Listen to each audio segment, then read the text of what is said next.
the Long Island Tabletop Streaming Network. And don't forget, we've got Over Coffee in the morning at 6:30, Monday, Wednesday, and Friday, where we talk games or just about anything else. And we've got lots of other great shows every other week, or actually every week. We do this at 10 p.m. Tomorrow night on Thursday night at 7:30, right here on this same channel, is Watching Paint Dry with Doug. It's a painting show, so make sure you hit that follow button if you haven't done so already, if you just found us. And then on every other Friday night, we have Basically D&D, which will be this coming Friday. And that is Dungeons & Dragons with Game Master Rich. And then on Tuesdays, not this past Tuesday, but every other I'm sorry, yes, this past Tuesday, but now 2 weeks from now, Tuesday is Marauder. And also Monday, 2 weeks from now, is World Salad. Great shows on Long Island Tabletop Streaming Network. Make sure you hit that follow button. So, for tonight, let's level up. All right, so we are going back to some of the old classics. Oh, before I get to that, I forgot to tell what I'm doing. I'm getting ready for Joko Cruise, this virtual event this coming Saturday night. And also, that's going to be fun. There's going to be some music. Check that out. And also, this Friday night, Ginger and I are once again doing the Bethpage Library Board Gaming Night at 6:30, and that is going to be on the Bethpage Zoom room. Ginger will put the links up in chat in just a second. We do that on the first Friday of the month, so make sure you come check that out. Bill is usually the one that comes and joins us, sometimes Rich. We usually get one or two other people, but come join us. Let's play Catan. We're going to play Catan this Friday night. If you've never played, it'll be a great opportunity to learn how to play. And then, of course, you can play with us since it's Bethpage Library Game Night. Can't wait for us to meet again in person whenever it's safe. Whenever it's safe. Sometime maybe later this year, maybe beginning of next year. We'll see. We got up to 45 people at the Bethpage Library playing board games in person. It was fantastic. I am playing Dominions 5. I'm playing Hearts of Iron. I just played Mr. Madison's War this past Sunday. That was the first time I've ever played that. It's my first game I've ever played of a war of 1812. And there is Ginger. She's got the links up. That's fantastic. Thank you, honey. And what else have I been playing? I've been playing No Retreat North Africa. I've been trying to play some Stellaris. Trying to do a whole bunch of streaming on the GMG Dave Twitch channel. Ginger and I just streamed earlier Catan, so check that out. Or you can go to Game Master Dave. Search on YouTube for Game Master Dave, and you will find my YouTube channel. Woo! What are you up to? What have you been playing? Send us a note. Feedback, Dave at GameMasterGames.com, or go to GameMasterGames.com for some blog stuff. So, I hope you're playing some games. I know it's tough. It's not easy during the pandemic, but there's Board Game Arena we play games on, Tabletopia, Tabletop Simulator, Vassal. There's lots of different ways to still play some games and engage with people. Zoom. I did some jamming with our band Shoe last night. Yes, I joined the band. We're trying to put a couple songs together, but I think you'll like the songs once we get them done. Just the titles alone will be fantastic. Okay, so let's talk about the game we're talking about tonight. And of course, everybody stay safe. Even though we got vaccines coming, stay safe. I got my second Novavax trial vaccine. Super excited about that. All right, so this is Catan. Now, you'll notice, this is the old box. The Settlers of Catan is the old box.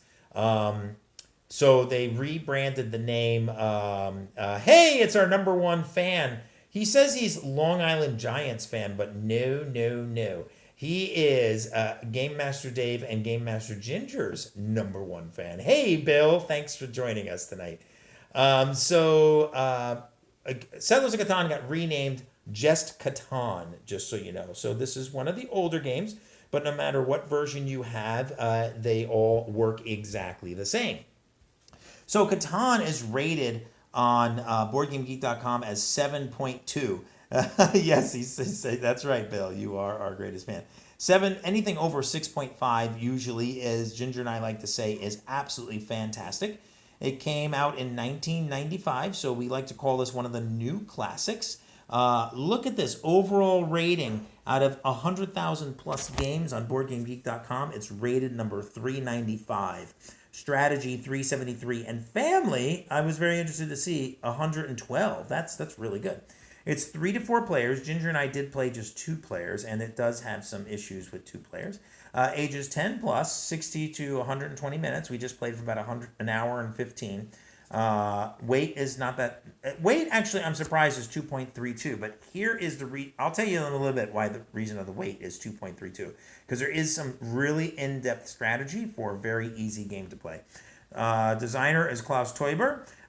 There's some artists there you can see there, and current publisher is Cosmos, although the publisher that I have on display right now was the old Mayfair games. All right, so here is the board. Basically, Catan was, the storyline is basically, your settlers, you're trying to make your own little village with settlements and stuff, and they're farming everything. What is Ginger doing? Away, away! We've got new land to find, new land to settle. In the time. We're totally scripted here. I knew exactly what Ginger was doing. I have no clue. This is I don't know what's going on. All right, so honey, you took your medicine, right? What? Oh my gosh! Did you see that, Bill? Did you see what just happened? That is a song from Moana. She's doing that. The islanders go and find a new place to live. So basically, this game is a resource-driven game. You're trying to get some resources to build some stuff, and there's basically what you can build. And so how do you get resources? Well, these little houses are on spots with a little number associated with it, you'll see. And each color or each terrain gives you a different resource. There's the 5 resources up there. And it's very, very easy. Where are the dice? Oh, so basically during your turn, you just roll these 2 dice. And you go roll the 10. Okay, so you can see there you roll the 10. And everybody gets to roll. And 10s produce a resource. So if you have a settlement on this spot, this produces a sheep. And the number of, I actually have 3 settlements on here. I liked when 10, this is set up from the last game that Ginger and I just played. 10 was really good for me because I got 3 sheep, 3 resource sheep. And as you can see now, you need different resources to build different things.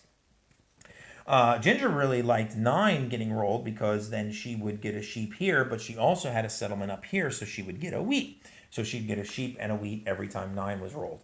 So, and that's basically it. So you get some, for resources, you get some resources, and then you build something if you can. You can trade also when you have multiple players. And you turn in stuff and you make your settlement a little bit bigger. Now, what's the point of this? The point of this is 10 victory points. You want to get 10 victory points. So each settlement you'll see here is 1 victory point. And a city, if you upgrade a settlement to a city, it's 2 victory points.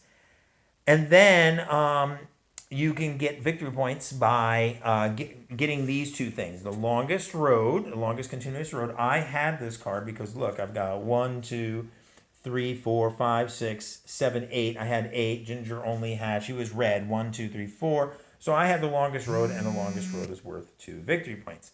Ginger had a whole bunch of knight cards out here. She cleaned it up, but she had the knights. So she got 2 victory points for having the most knight cards. You get knight cards from the development deck. You buy cards off the development deck by turning in a sheep, a wheat, and a stone.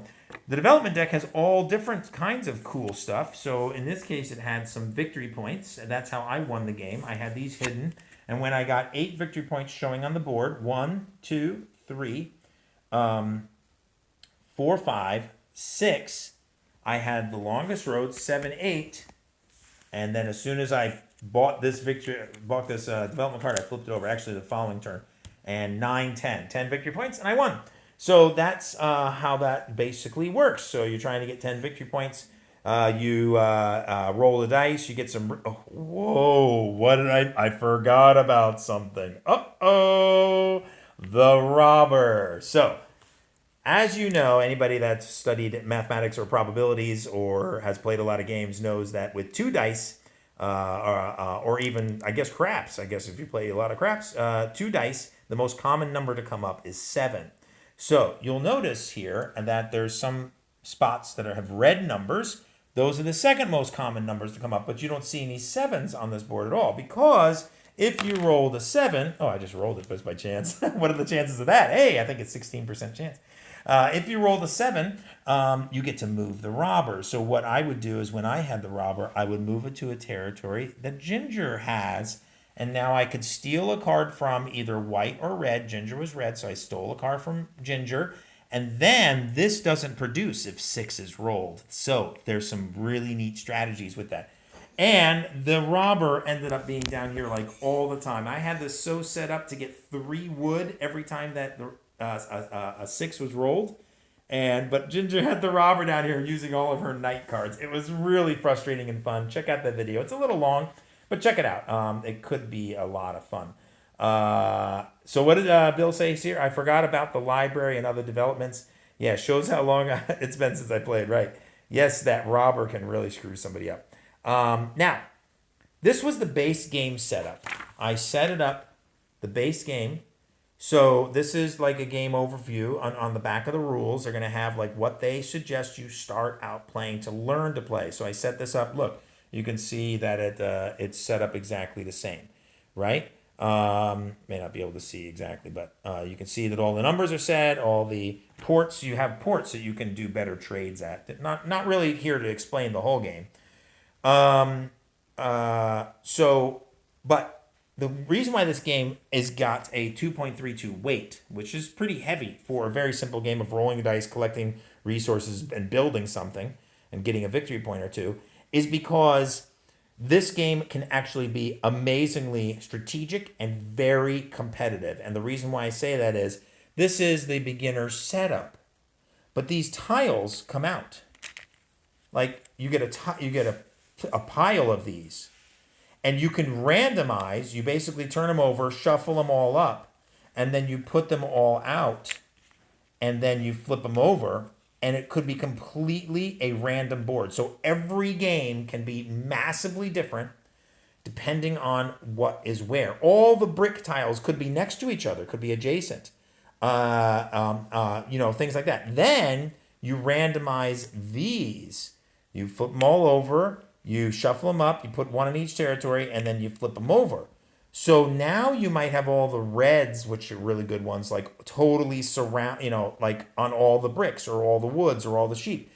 It depends on where you are. Then you choose your start. Oh, and then then you randomize the ports. So the ports can be a big factor in play, and you randomize the 6 ports that are around the board. Then you have a strategy on how to choose your starting location. So I have very rarely played Catan as it is supposed to be played, because I'm usually teaching it and teaching everybody how to set up, and I usually set up the board here that they tell you to set up to teach people how to play. So I've heard that if you go on a website all over Europe, there are very competitive websites.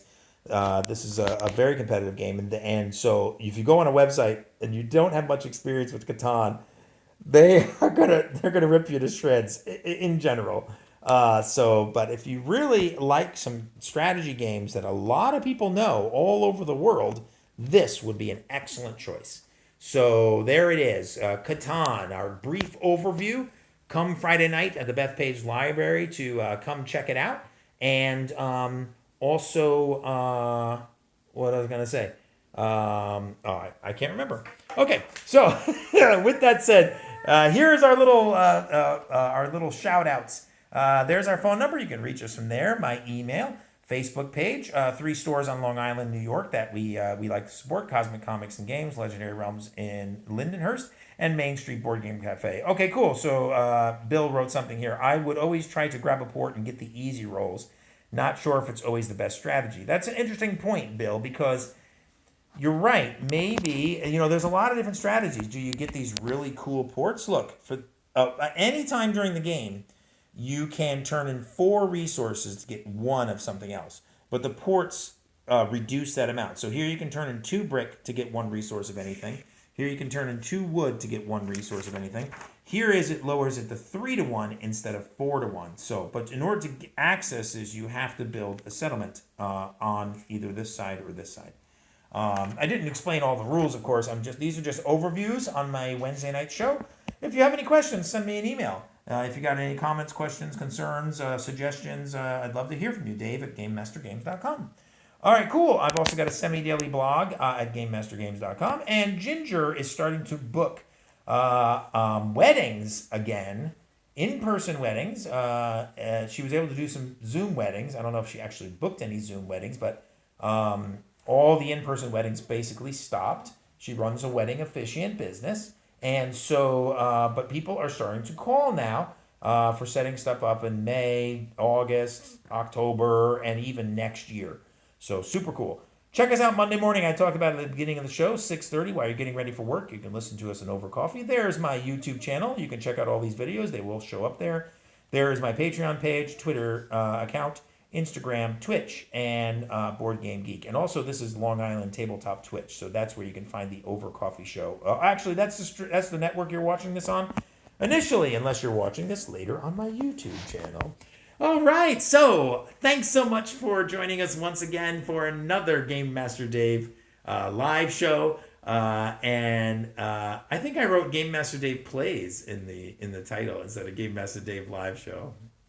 That's my title I put on all the YouTube channels. Yes, we are totally scripted and know exactly what we're doing at all times. So Ginger says extra XP. Yes. For my failures to do what I'm supposed to do, give yourself 150 no! Give yourself 175, no! Give yourself 200 experience points. 175 and then 200. No, honey, not 175 and then 200. 200 just total. Dad, it's already in chat. No. Wait, you put it in chat.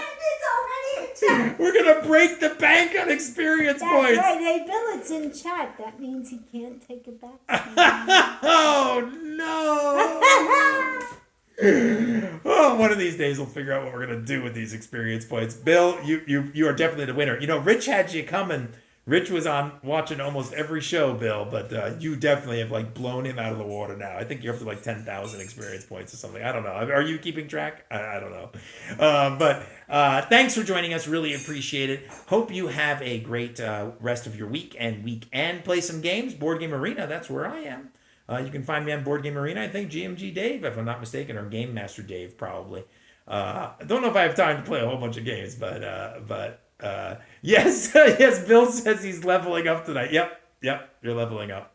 Oh, look, Rich chimes in. Rich just chimed in and said, "Not fair, not fair." All right, Rich, I'll text you later. Give you a couple experience points so you don't complain too much. Okay. All right, you guys are awesome. Everybody is awesome. Thanks for watching. Get your friends to come watch the shows on the Long Island Tabletop Gaming Network. Here on Twitch, twitch.tv/LI Tabletop, and also check out mine, twitch.tv/GMG Dave. You can check out that thing too.